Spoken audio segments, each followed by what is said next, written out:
बाबा साहब ये मानते थे कि हमारे लोकतंत्र की जड़ें हमारे देश की प्राचीन परंपराओं से ही अपनी जीवनी शक्ति प्राप्त करती हैं। हम सभी जानते हैं कि भारतीय संस्कृति पर आधारित समावेशी तथा समरस समाज के निर्माण तथा गरीब, पिछड़े और वंचित वर्गों के उत्थान के प्रति बाबा साहब जीवन भर संघर्षरत रहे। उनके आदर्शों को जिस प्रकार प्रधानमंत्री जी ने कार्य रूप दिया है वह हम सब के लिए अनुकरणीय भी है और अपने आप में एक मिसाल भी है।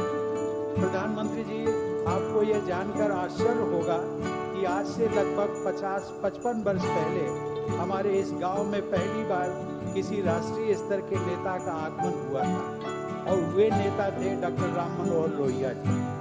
मुझे आज भी याद है कि मेरी ही तरह गांव के बहुत से लोगों ने पहली बार जीप देखी थी जिस पर लोहिया जी आए थे।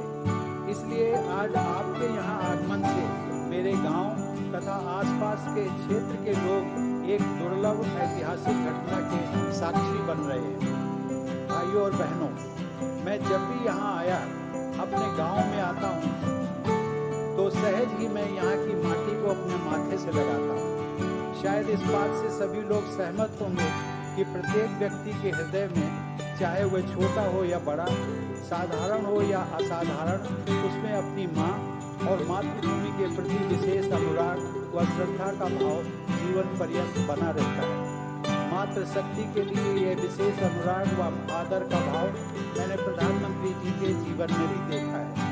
मैं मानता हूँ कि आज मैं जो कुछ भी हूँ, जहाँ पर भी हूँ, वो शुभ चिंतकों की शुभेच्छाओं के साथ साथ अपनी मातृभूमि के आशीर्वाद के बल पर ही संभव हो सका है।